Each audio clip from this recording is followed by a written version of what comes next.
काऊ चीज ते जबान ना है रे वकील साहब, न काऊ के दवाई ते जबान है रे, न काऊ के आशीर्वाद ते जबान है रे, और न वेद के 4000 मंत्रों से जबान है रे, न अपने गुरु मंत्र से जबान है रे। तो नारद जी ने विचार करो जबान कैसे होंगे। आकाशवाणी ने बताया है कि भागवत करो जबान हो जाएंगे। हरिद्वार में कनखल में श्रीमद् भागवत की कथा नारद जी ने कराई है और ज्ञान वैराग्य दोनों जवान है गए। उसके बाद में आत्मदेव के यहां पर कोई पुत्र नहीं है, आत्मदेव के पास कोई पुत्र नहीं महाराज। परंतु जब महात्माओं की कृपा हो जाती है तो पुत्र की क्या चलती है महाराज, भगवान भी घर में विराजमान हो जाते हैं। किसकी कृपा? महात्माओं की कृपा। संत न होते जगत में तो जरी जात संसार।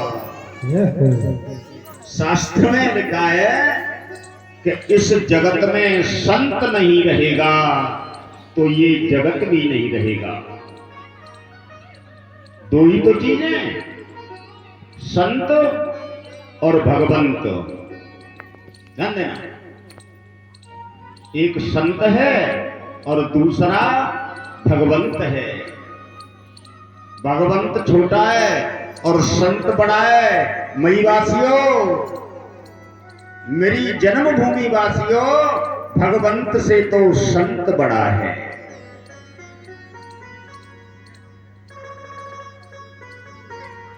एक तरफ महात्मा कह रहे हैं आत्मदेव से कि पुत्रो नैवच नैवच सप्त जन्मावधीतवत। एक जन्म की क्या चलती है, 7 जन्म तक तेरे पुत्र नहीं है। कौन कह रहे हैं? महात्मा। और जब आत्मदेव ने महात्मा जी के पैर पकड़ लिए, महाराज पुत्र चाहिए क्या? पुत्र। तो महात्मा जी कह रहे हैं कि एक जन्म की क्या चले, 7 जन्म तक बेटा ना आए। तो एक बात बताऊं तुम्हें, भगवान की रची हुई वस्तु को कौन बदलता है? बोले महात्मा। भगवान ने आत्मदेव को पुत्र नहीं दिया, पक्की बात बता रहा हूं तुम्हें, शास्त्र की बात है। परंतु जब आत्मदेव नाम के ब्राह्मण ने पैर पकड़ लिए ना, तो आत्मदेव कह रहा है कि मेरे भाग्य में नहीं है तो कौन सी बड़ी बात है महाराज, अपने भाग्य से दे दीजिए। फल का प्रसाद दिया और उसी फल के प्रसाद से श्री गोकर्ण जी महाराज पधारे हैं। गोकर्ण जी महाराज 2 पुत्र हैं। तो संत का हृदय नवनीत के समान होता है, संत का हृदय बड़ा कोमल होता है, संत हृदय नवनीत समान। ओ संत हृदय नवनीत समान,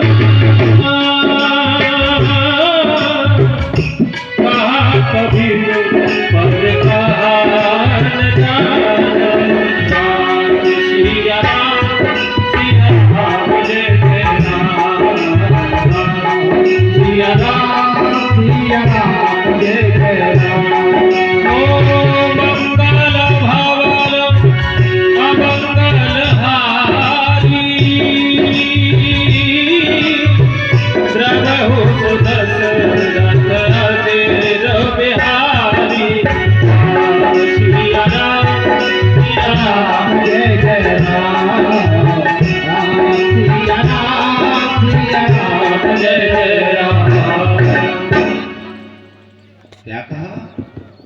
संत हृदय,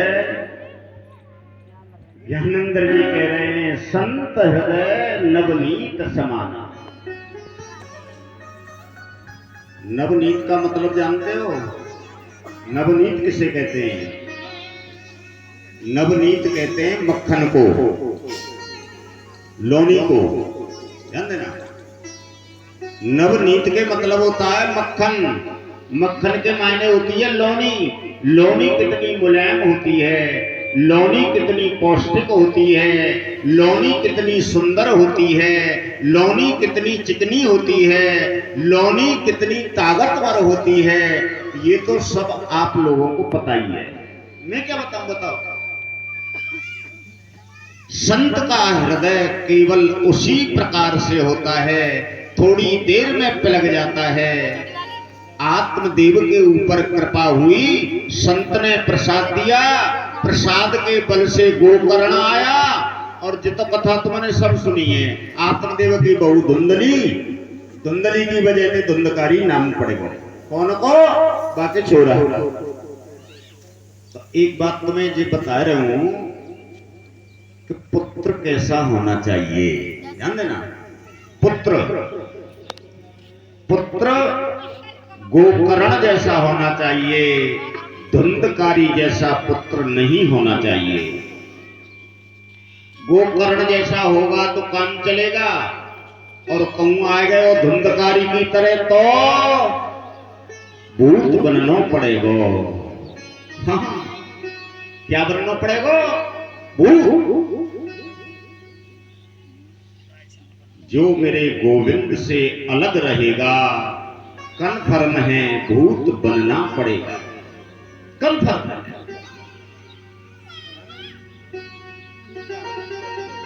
धुंधकारी दूर रह रहा है, हाँ? महात्माओं से दूर रह रहा है, भागवत कथाओं से दूर रह रहा है, ब्राह्मणों की सेवा करने से दूर रह रहा है, समाज की बात मानने से दूर रह रहा है, और जब अंतिम समय आयो तो भूत बनना पड़ा है। भूत,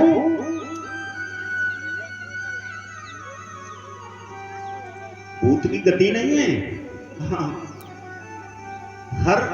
हर जीव की गति है। भूत बन गया। एक बार गोकर्ण जी अपने घर में पधारे, रात को सो रहे थे, धुंधकारी भूत बन के आयो। गोकर्ण जी ने कहा, कौन है भैया? अरे तू कौन है? तो धुंधकारी कह रहा है कि अहम भ्राता त्वदीयोस्मि और धुंधकारी ते नामतः। भैया मैं तेरा भाई धुंधकारी हूं।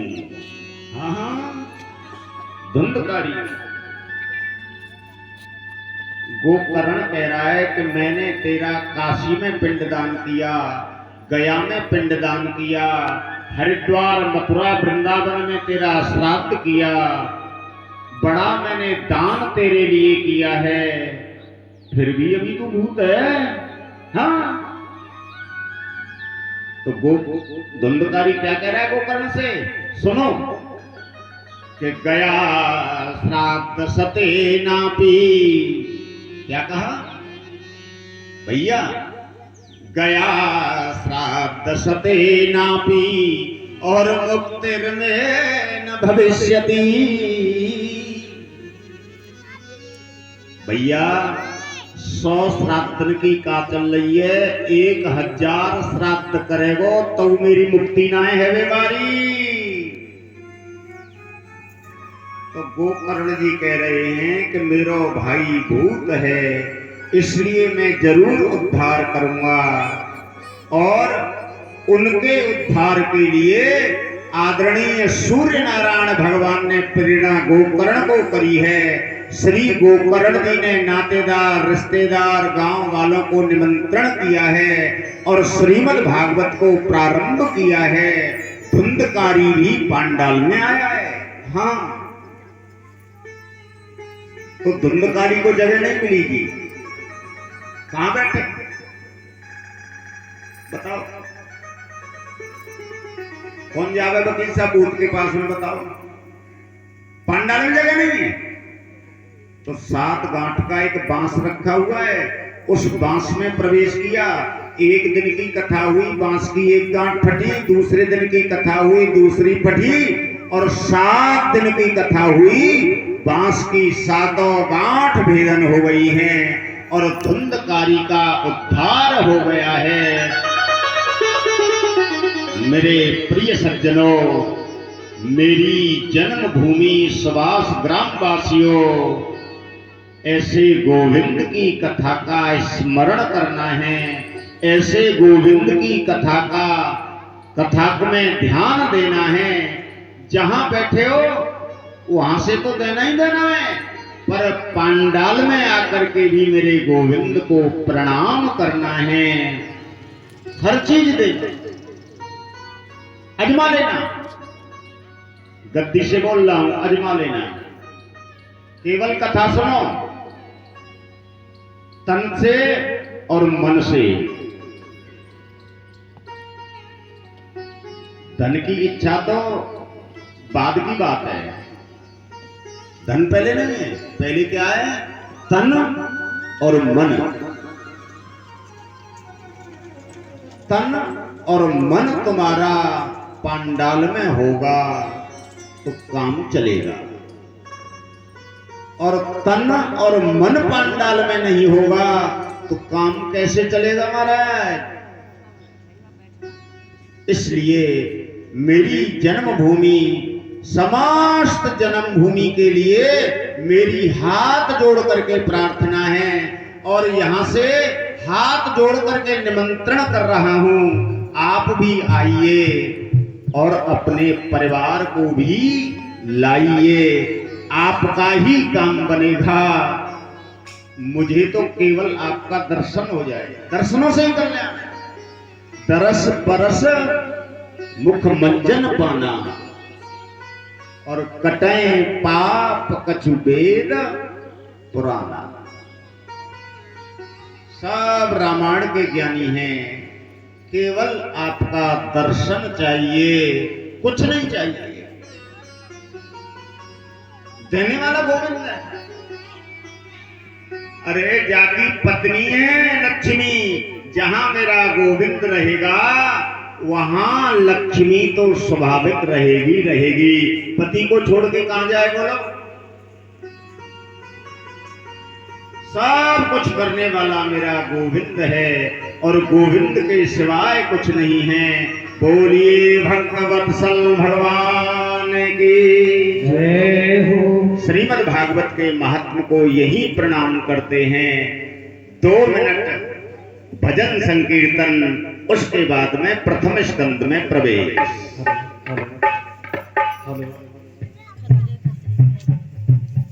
हेलो श्री राधे। कर ले कमाई ऐसी जो साथ जा सके, कर ले कमाई ऐसी जो साथ जा सके, कर ले कमाई ऐसी जो साथ जा सके, कर ले कमाई ऐसी जो साथ जा सके, कर ले कमाई ऐसी जो साथ जा सके। हो मुश्किल पड़े जो राह में तो काम आ सके, मुश्किल पड़े जो राह में तो काम आ सके, कर ले कमाई ऐसी जो साथ जा सके, कर ले कमाई ऐसी जो साथ जा सके।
वही है जो इसका फायदा उठा सके।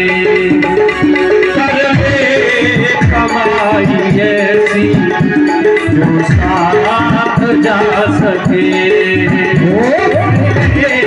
कमाई ऐसी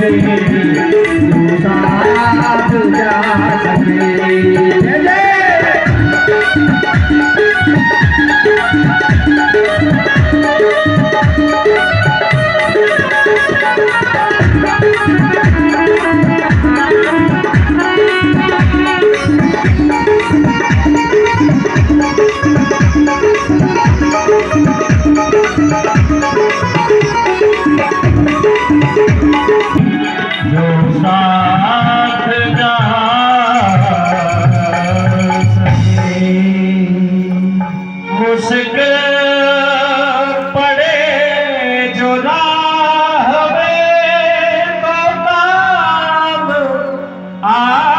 सके।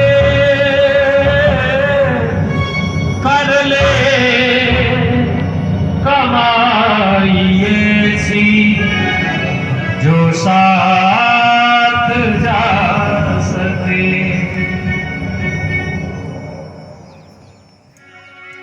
श्री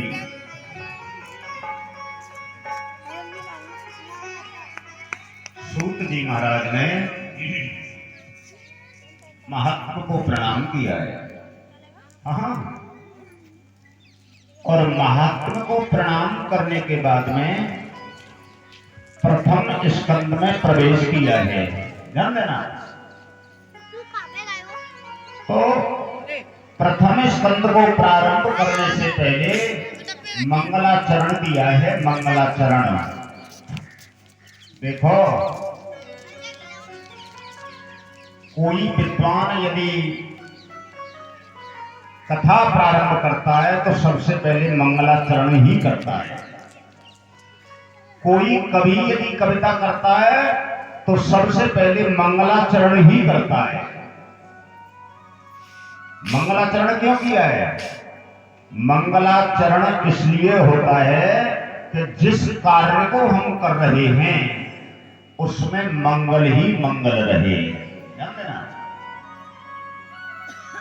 मंगलाचरण का मतलब है मंगल ही मंगल रहे। मंगलाचरण किया है तो पटेल मंगलाचरण किया है तो 3 श्लोकों में मंगलाचरण किया है। 3 श्लोकों में।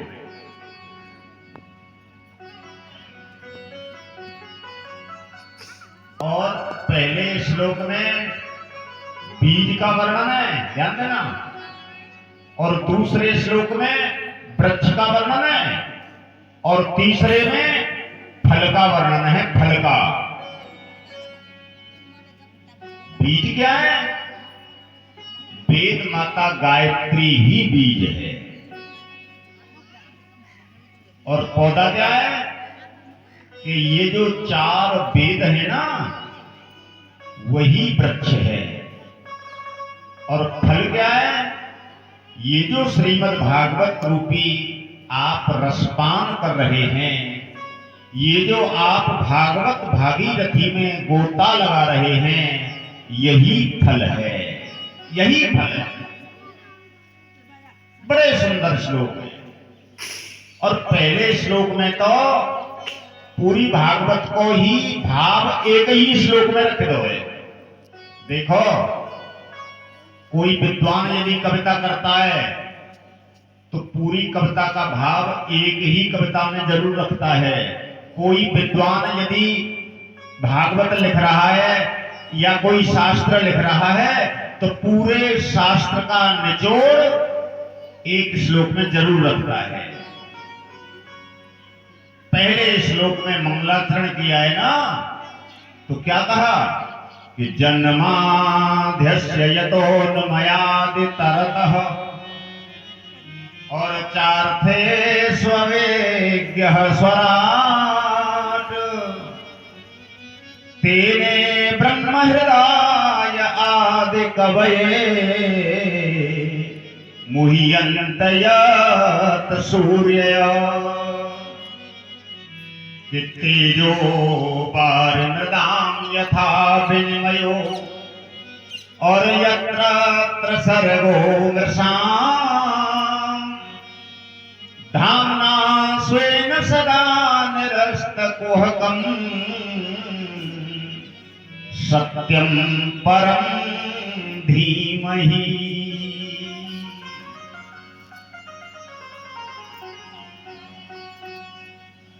फिर महाराज कौन बोले?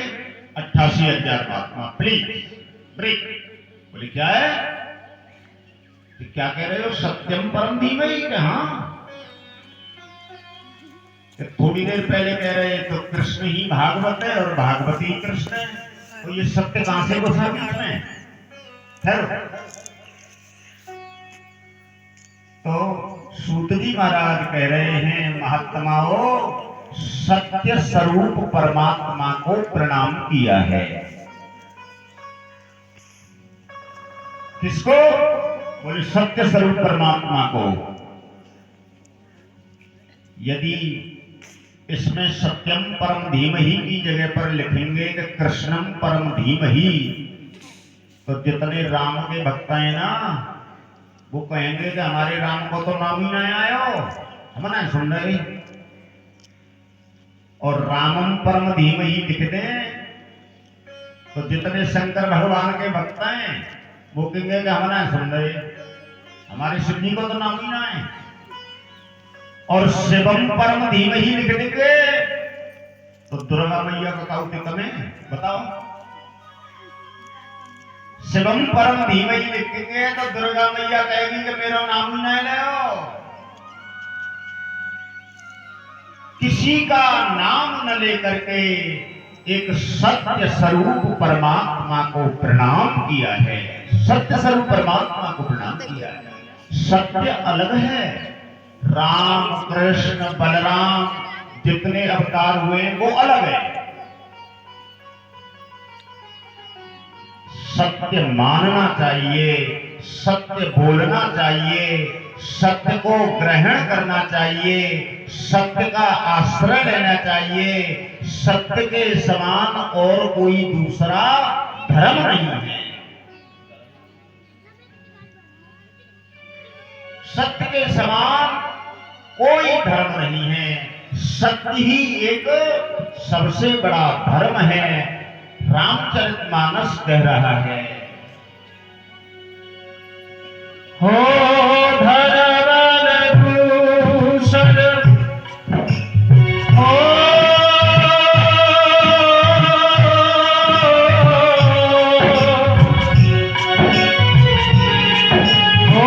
धर्म भूषण सत्य समाना, धर्म भूषण सत्य समाना।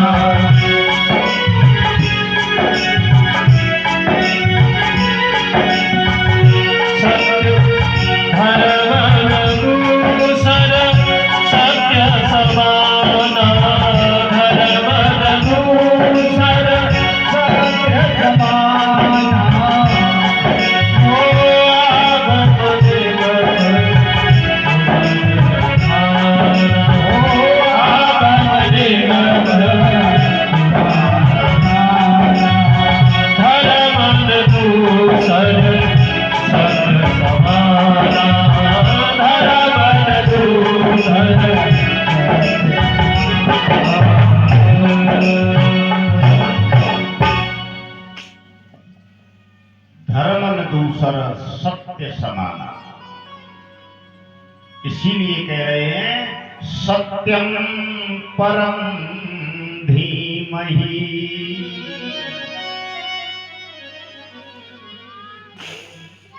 और एक बात बताऊं तुम्हें, ये जो राम हैं, कृष्ण हैं, बलराम हैं, जितने भी अवतार देवी देवता भये हैं, ये सब सत्य के डोरे में बंधे हुए हैं। सत्य का धागा होता है ना, जैसे मान लो ये माला है, ये प्रैक्टिकल है, ये माला है ना, इसमें कितने मोती हैं? बोले 108। और माला जुड़ी हुई कैसे है कि जाके अंदर डोरा पड़े हुए हुए।